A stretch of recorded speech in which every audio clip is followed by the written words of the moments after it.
میں نے ایک کی 2 تہ لگا دی تاکہ آپ کے لیے تھوڑا نرم ہو جائے۔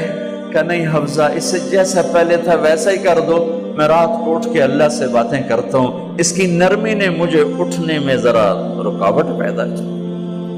یہ باتیں میں ٹھیک کہہ رہا ہوں؟ کہ جی ہاں ٹھیک ہے۔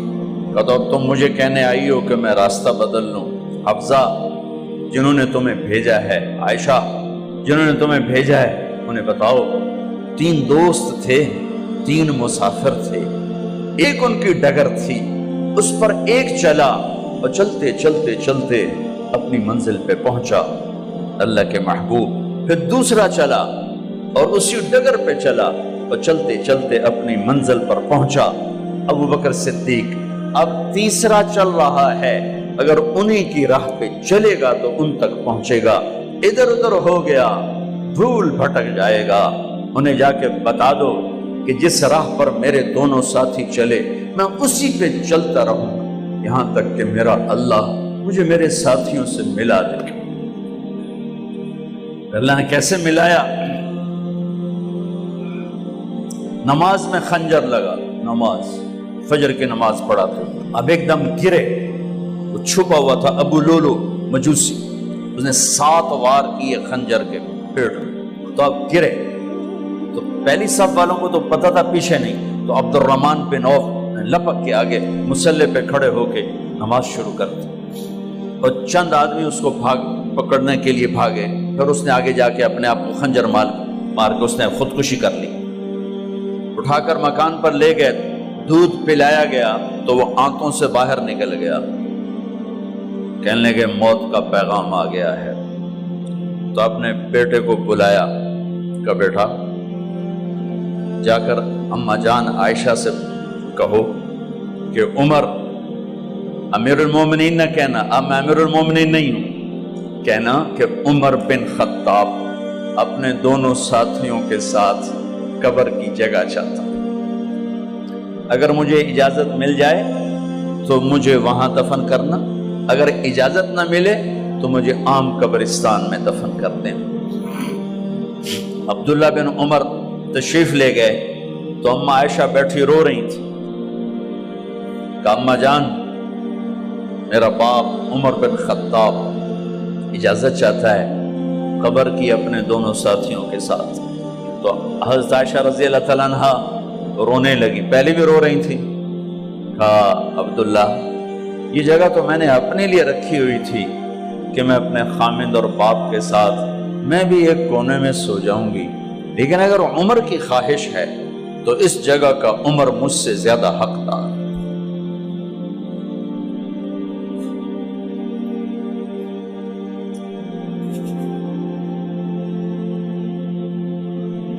بیٹے نے آ کر کہا ابا جان مبارک ہو، اجازت ہو گئی۔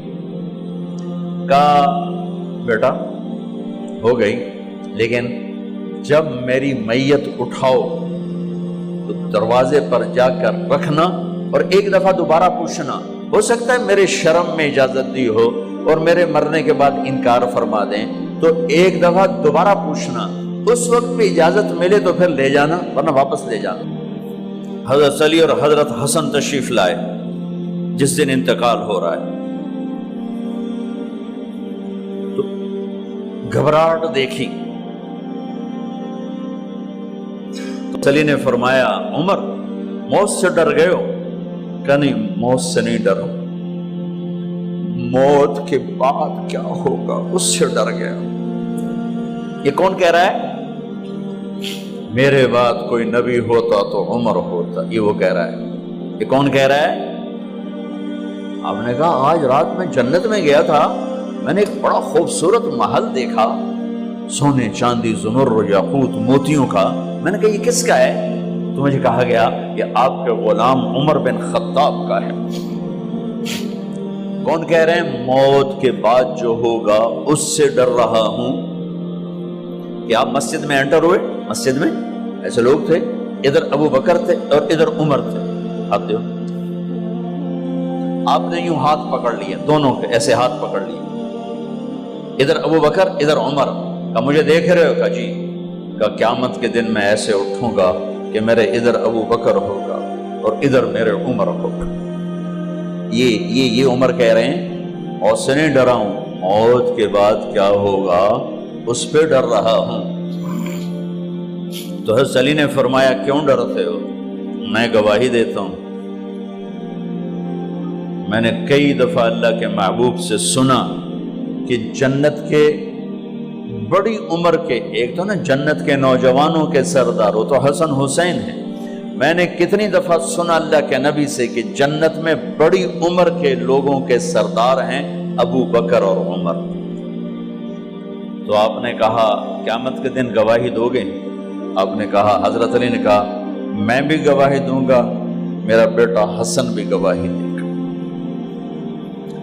وہ حضرات تشریف لے گئے تو موت کی آہٹ کو محسوس کیا تو بیٹے کی گود میں سر تھا عبداللہ بن عمر کا، بیٹا یہ زمین پہ لٹا۔ انہوں نے یہاں سے ہٹا کر یہاں سر رکھ دیا۔ وہ حق سنا نہیں کیا کہہ رہا ہوں، زمین پہ ڈال دے۔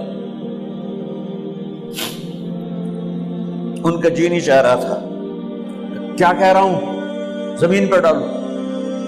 انہیں آگے کر دے، وہ پیچھے اٹھ، اپنا چہرہ مٹی میں یوں رکھ اور مٹی میں منہ ملنے لگے ایسے، اور کہہ رہا ہے ویل لک یا عمر ان لم یغفر لک عمر ان لم یغفر لک ربک، اے عمر اگر تیرے رب نے آج تجھے معاف نہ کی تو تو ہلاک ہو۔ ویل لک ولأمک ویل لک ولأمک یا عمر ان لم یغفر لک ربک، عمر اگر آج تجھے اللہ نے معاف نہ کی تو تو ہلاک ہو۔ اتنے بڑے مقام والے 1,24,000 میں ایک آدمی ہے مراد، جسے مانگا گیا ایک آدمی، یا اللہ عمر دے دے میرے اسلام کی بلندی کے لیے۔ وہ کہہ رہے ہیں ویل لک یا عمر ان لم یغفر لک رب،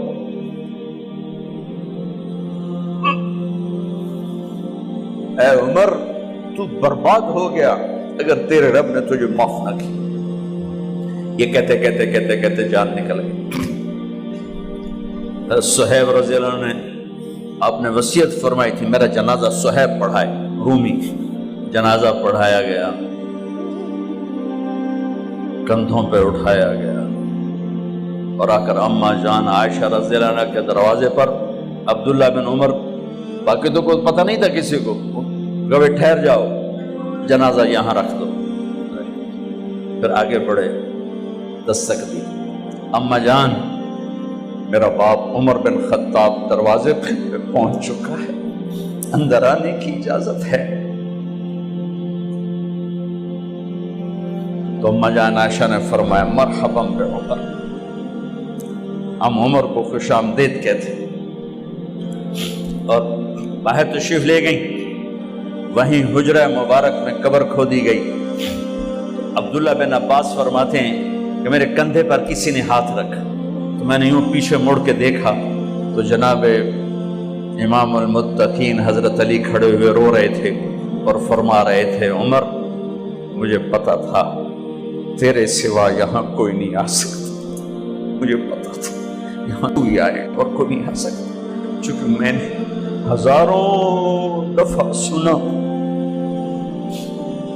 خرجت انا و ابو بکر و عمر دخلت انا و ابو بکر و عمر، میں نے ہزاروں دفعہ اپنے نبی کی زبان سے سنا میں اور ابو بکر عمر گئے تھے، میں اور ابو بکر عمر آئے تھے، میں اور ابو بکر عمر اندر گئے تھے، میں اور ابو بکر عمر باہر گئے تھے، میں نے اپنے نبی کے نام کے ساتھ تجھے اور ابو بکر کو اتنا سنا ہے کہ کسی کو نہیں سنا، لہذا مجھے پتا تھا تو اسی جگہ پہ آئے گا، تیری یہی جگہ ہے۔ میرے بھائی بہنوں، یہ وہ لوگ ہیں جنہوں نے رضی اللہ عنہ کا ٹائٹل جیتا اور پھر روتے روتے مر گئے۔ مجھے کیا خبر کیا ہونے والی، آپ کو کیا خبر کیا ہونے والی؟ بے شک میرا رب رحیم ہے، وہ اس کے رحم کے تو فعلی کام بنے گا، کیڑیاں تقریراں تے کیڑے علم، کیڑیاں نمازاں تے کیڑیاں سجدہ، کم تو اس کی رحمت پر بنے گا، پر یہ اعمال اس کی رحمت کو لینے کا راستہ ہیں۔